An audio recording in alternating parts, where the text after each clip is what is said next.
Welcome back to Oracle Arena here in the Bay Area. We're in Oakland tonight as we get set to resume play.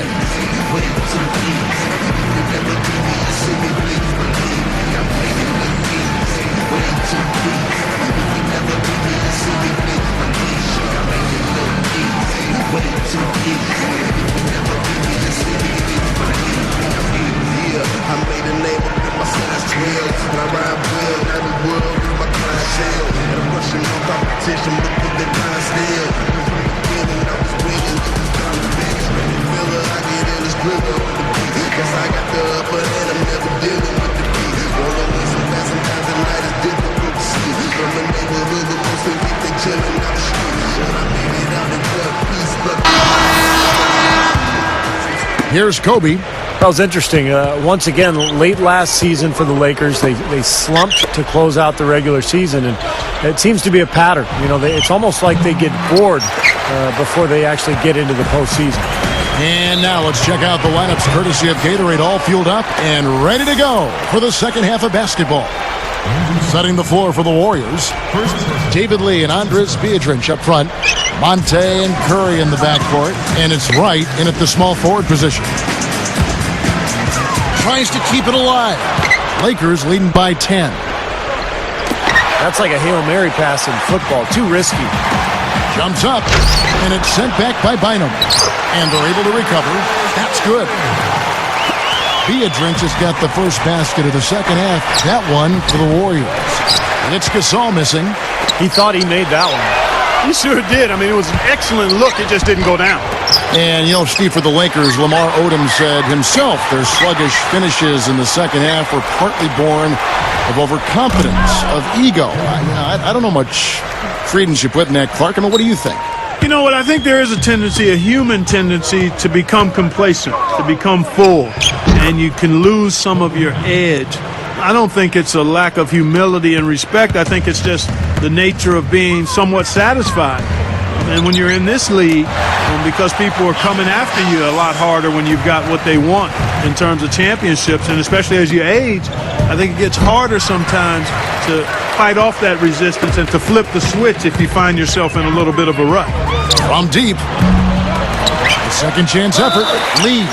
And lots of contact there. Missing the shot. He'll shoot two. Well, that should be a rule. No layups. Protect the paint. Make them earn every point. Yeah, I think that's just tough, hard-nosed, smash-mouth basketball. Make your opponent earn their points from the line. Don't give up any layups. Warriors making a switch here. Wall's checked in. He makes one of two that time. Boy, what a scary incident last year for David Lee when his elbow ended up in the mouth of Wilson Chandler during a collision. And Chandler's tooth ended up in Lee's elbow. There was a scare about an infection, and it took a couple of weeks for the doctors to clear everything up. You know, I hate to go back to Lee's elbow, but I have to, Clark. I know. If you saw the picture of what Chandler's tooth did, that's scary stuff. Extremely scary. Really bizarre. I was actually amazed that he got back as quickly as he did from that. I know. You know, one of the things the Warriors have done pretty well over the years is scout the D-League. They've found guys like Reggie Williams and Jeremy Lin, and they do a nice job of finding talent. Warriors trail by 12. Working on Gasol. No good from Lee. Good point, Steve. Warriors do uncover some unsung talent. They've got some players who have moved on. Impressive shooters, the undrafted Anthony Morrow, former D-League players, C.J. Watson, Anthony Tolliver. You can go on and on. Yeah, and of course, Kevin, sometimes injuries have necessitated the Warriors being creative and finding some of those kinds of guys. But nonetheless, they seem to have done a good job of picking the right ones that fit in well. Shannon Brown, he's checked in for the Lakers.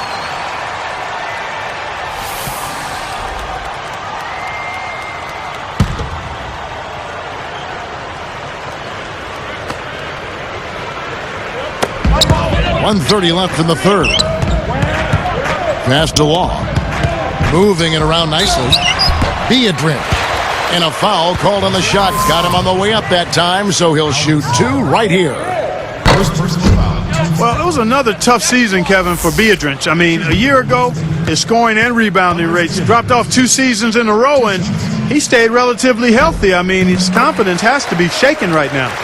Well, Clark, part of the issue for Beatrice has been his difficulties at the free throw line. 2 seasons ago, remember this, Steve? A record low percentage of 16%. Yeah, and again, last year, Kevin, near the bottom of the league in percentage, about 32%. And the problem there is when you're afraid to go to the line, as a big man especially, you lose your aggressiveness. And Beatrice with, I think, a lot more potential than what he's shown production-wise the last couple of seasons. And I like his aggressiveness going to the hoop using that height advantage. And Andrew Bynum, a guy who has been hit with injuries throughout his career. But when he's healthy, the Lakers are so tough to beat because of the length and size that Bynum and Gasol provide for that front line. Looking at who's out there now for the Warriors. Louis Amundsen, he's checked in for Beatrice. Bell comes in for Monte Ellis. And Steph Curry subbed in for AC Law. Just 4 to shoot. Shoots from the corner. Curry dishes to Amundsen. Right. Second shot opportunity. With 1 on the clock. Gasol with the steal. Great hands down low. Gets the takeaway. Out of bounds. And they'll keep possession. No one had more success at the foul line last season than this group of players. Look at Curry, the best in the NBA. You put him on the line, and it's nearly automatic. You know, to me, everything about free throws is about routine and consistency. How you set up. What is your pre-shot routine? Where you look. How you follow through. I mean, whatever he did last year, he did it better than anybody else because he led the league in that category. And they're pushing it up. Bell with it, and he knocks it down. That's got to feel good, ending the quarter on a positive note. Yeah, you would know that feeling well, my friend, wouldn't you? And here at the end of the third quarter, it's a double-digit ball game. You look at Kobe Bryant in this game, I mean, he has been everywhere. Well, it's the concentration defensively, the anticipation, the quick